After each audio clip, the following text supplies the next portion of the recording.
I did not plan to crash a gala on a Tuesday night. I planned to buff floors, fold napkins, disappear before anyone learned my name. Then I watched Cole Harrington lift a crystal flute to his lips, and my throat said the words before my brain could stop them. Mr. Harrington, don't drink that.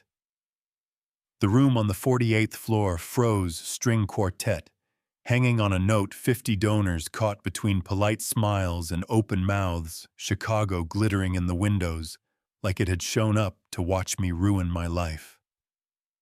Sloane Whitfield turned her perfect face toward me with that soft society smile that feels like velvet and cuts like glass. Oh. The staff is overwhelmed. One brings security, she said, calm and cool, and I could feel every eye writing me into a tidy little story. Angry help, jealous help, who should know her place? My hands were shaking at the bucket, but my voice had done enough shaking for one life, sir. I saw your glass on the credenza, and I saw Ms. Whitfield reach for it when your back was turned, I said, steadying my breath like a lab pipette. 2 guards took a step. Cole raised a finger, and everything paused. You could hear the air system hush. You could feel the room ask itself which version of the truth it wanted to host. What do you think is in it? He asked, not angry, not kind, just precise. Something that would not show up on a routine panel, something that acts like stress and leaves like a rumor, I said. And behind me, somebody in emerald whispered, audacious, like it was a diagnosis. I told them my name because I was tired of not existing. Maya Brooks' facilities on the executive floors used to be analytical chemistry. At Mid-Atlantic State used to be Northline Biopharma in Austin, until a safety report vanished, and a security escort walked me out, and a camera went blurry at the exact right moment. Yeah, that happened. And I've learned what people will do to the truth when money gets a vote. You know what I mean? Sloane laughed, airy and generous. Let's not indulge fantasies, she said, and then she turned to the guests like a conductor. We're here for good work, not drama, and a few heads nodded, because it's easier to protect a night than a life. But patterns don't care about parties. They just show up, and 15 days of patterns had scared me enough to start documenting. Phone calls at the same time whenever Cole was out of state, small amber vials tucked behind designer hair serum. In the guest suite, vanity questions, Sloane asked. That sounded like love and measured like dosage. Does he share dessert or finish it? Exactly how many minutes on the rower is he strictly on the heart? Healthy routine, or does he sneak wine after dinner? Harmless if you don't know what to hear, obvious if you do. A woman by the dessert table stood like she'd been holding her breath for years. Dr. Priya Menon, Northwestern Toxicology, she said, those are the questions a poisoner asks. And the sentence slid across the marble like ice, clean and dangerous. Sloane's smile wobbled for a blink, then returned brighter. We're turning a fundraiser into a circus, she said. Cole end this, but he was looking at me, not unkind, more like a man who'd discovered a leak and wanted to see where it started. Check the guest suite, I said, white orchids on the table, vanity cabinet on the left back panel behind the imported serum. With the tiny gold cap, tape holds 2 vials, and for a half beat, Sloane's eyes flicked toward the hallway before the rest of her caught up and shook. Oh. He sent Darren, one of the guards who actually sees people, and the quartet tried to restart a soft piece like bands do when ships tilt, and I counted my heartbeats, because my whole life sat on that count. And when Darren came back holding a clear evidence bag with 2 quiet vials inside, somebody at a table swore into a linen napkin, and somebody else reached for a phone and thought better of it. Anyone could have planted those, Sloane said, too bright, including a woman who wants her moment, and I shook my head because I didn't want a moment. I wanted Cole alive.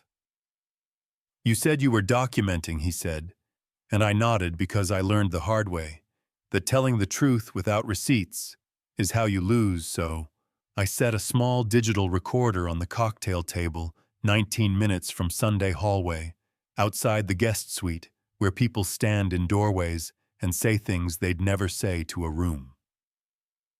Deepfakes exist. Sloan snapped paste any voice on any track and Dr.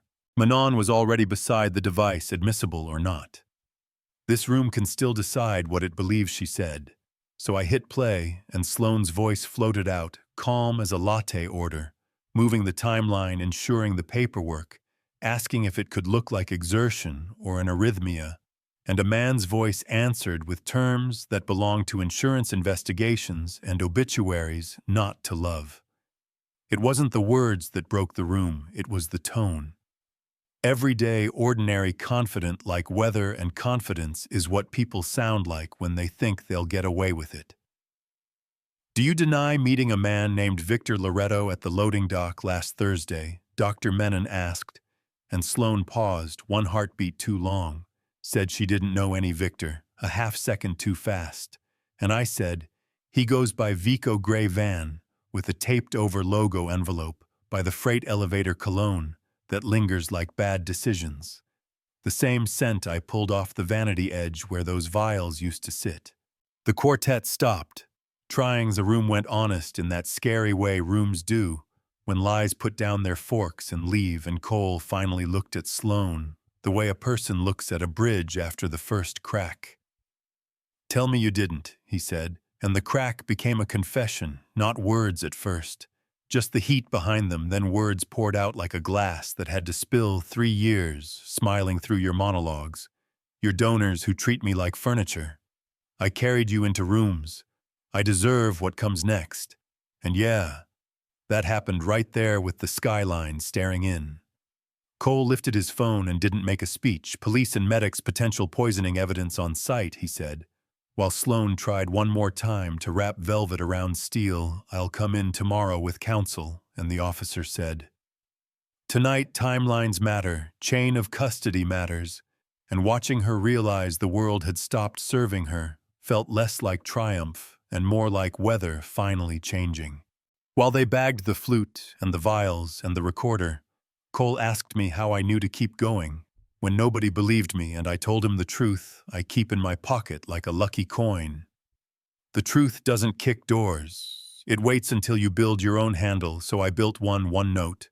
One timestamp, one photo, one breath. Headlines did what headlines do, fast and slow at the same time. Belize turned into a punchline for financial reporters, motions filed that read like poetry. If you've never been hungry, a lab report that said, not so routine a plea, that finally had numbers attached, and none of that changed the part that matters to me. Cole came back with a folder labeled Internal Integrity Unit and said, build it, hire who you want. The ones people don't pick first, the ones who see around corners, and it wasn't flowers or an apology, it was an allocation. And there is a difference, you know what I mean. We took a corner suite with Riverlight because sunlight is verification, wrote a policy that senior staff had to step onto the floor and speak to the people who make the floor shine. Set up a fund that cut real checks to scientists whose names had been dragged so long they forgot what their signatures looked like. First grant went to a man who used to sign my timesheets and tuck a 5 under the receipt, because he remembered when 5 meant dinner. It wasn't perfect, board members whispered, seasoned, and optics emails tried to move me sideways with corporate choreography. There were interns who found me in the cafeteria and said they'd never seen a director who looked like me carry her own tray, and I said I carry it because I know who I am when I'm holding weight. 2 years later, the atrium looks the same. Glass and ego skyline and a feeling that everything is on display, but the rooms inside the rooms learned a new shape. Some nights, Cole and I walk the perimeter after hours, 2 shadows in all that steel. People ask what we are. And I say the true answer that sounds like a riddle. Colleagues who trust each other, friends who went through something strange and came out honest, maybe more one day, maybe never. Hold your opinions lightly and your evidence tightly. I think about Sloan sometimes, not because she deserves the space, because she is part of the equation.